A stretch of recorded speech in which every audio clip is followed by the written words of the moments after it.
Hello YouTubers, it's Captain Seaton once again from the Dell Mothership. Today we're going to look at the Dell Inspiron 1525, which Wikipedia tells me was introduced in January 2008 with an introductory price of $500, discontinued a little over a year and a month later.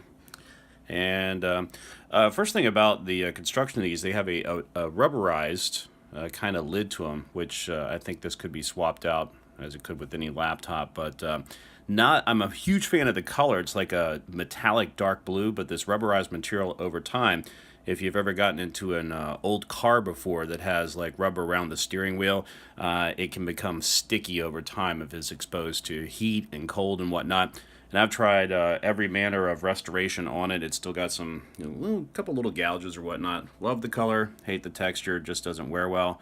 And then you open this bad boy up here, and it's probably just one of the most beautiful laptops that you'll ever see here. A nice glossy, shiny screen.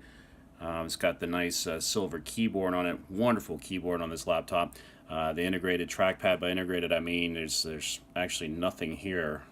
You can see the buttons here, but yeah, nice little trackpad or whatnot. A friend of mine likes to refer to this particular model as the Fluke. When I got it as a package deal with a few other computers that I was more interested in.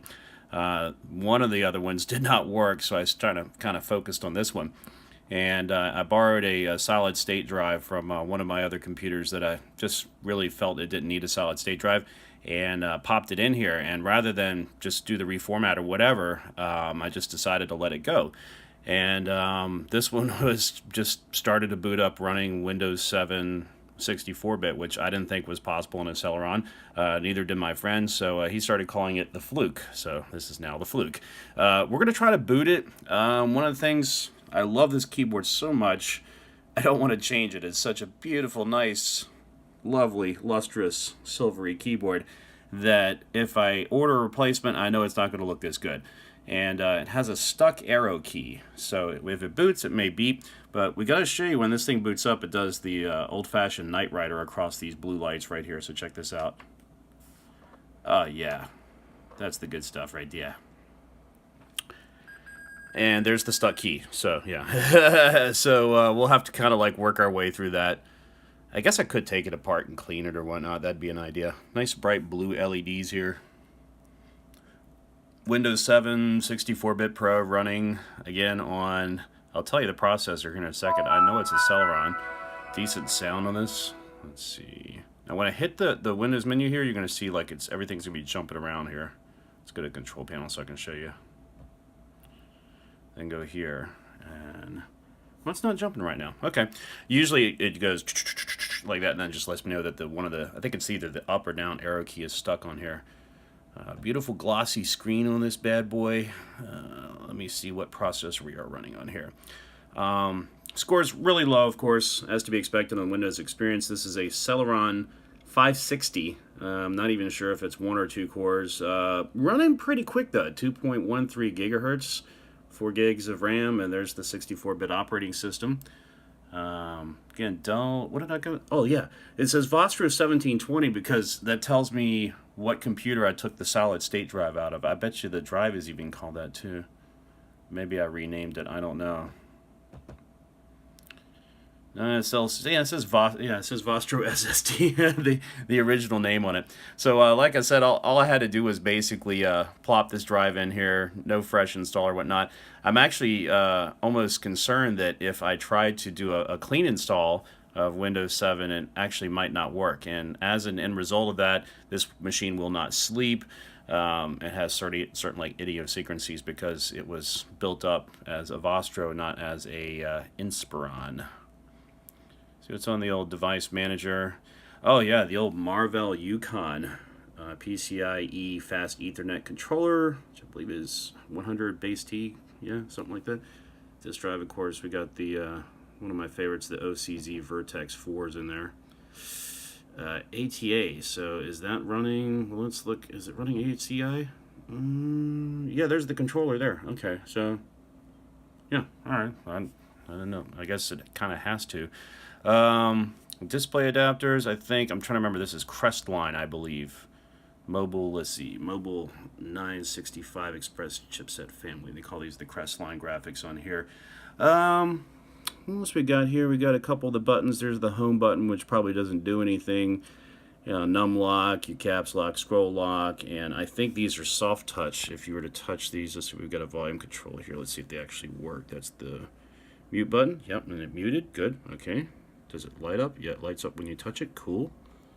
Nice little effect there. Very cool little computer. I like this. Okay, we're going to try to shut it down with the old power button, which is one of my favorites. Let's see, we could try to do open like... Oh, it's not connected to the internet because I can't find the wireless driver for it. Oh well. Oh, here goes the fan.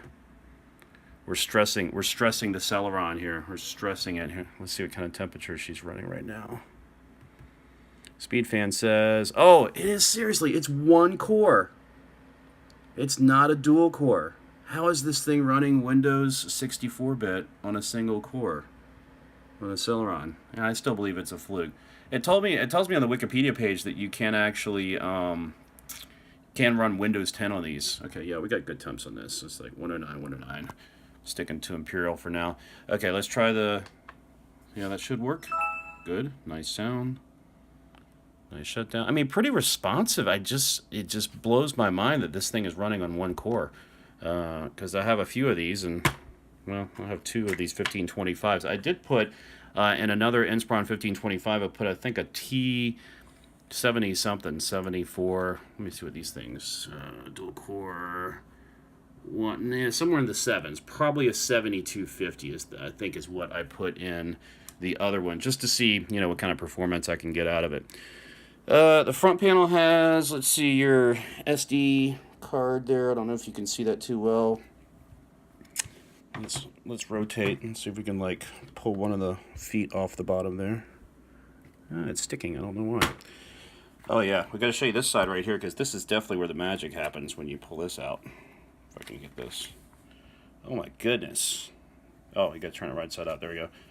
Yeah, if you ran Windows Media Edition, you could actually use this. I can confirm. I'm not sure how it works, but the volume keys and everything else do work if you use Windows Media Player, which I do not. Haven't tested it with the old VLC. Okay, and that sits in there. You got your Wi-Fi switch right here. This is a DVD reroutable drive. Looks like an old-fashioned S-video output right about there with the two stacked USB ports. We're going to go mobile with this. Nothing on the back side. Let's see what else we got here. Yeah, I think the feet were just sticking to the desk for some reason because they're old. Kensington micro slot here. We've got power and two more USBs, display port, no screws, the old Ethernet, and a modem. This is what slays me right here. It's like I don't think I've ever seen a computer that had both a modem and an HDMI port. Definitely a little taste of the old and the new right there. A little bit of dial-up, a little bit of, 1080p on your big flat screen. It looks like a 1394 port right there. This is the... I guess this is the hard drive is how this works. It's actually a little cage that slides out, which is very typical for Dells of the era. This one originally came with a Windows Vista Home Basic type of key on it. And I think what I would try to do with this is try to maybe upgrade the Wi-Fi card on it a little bit so I could do some better drivers. Got the ports here on the front here for your dual headphones. Okay. I didn't know this had that. And so if you've got a great playlist, then, hey man, come over, check out what I'm listening to. How can I do that? Oh, just plug your earbuds into, this one while I'm listening to this one over here. And then a nice microphone, and of course that secure digital multimedia card. I don't know what those other initials are right there.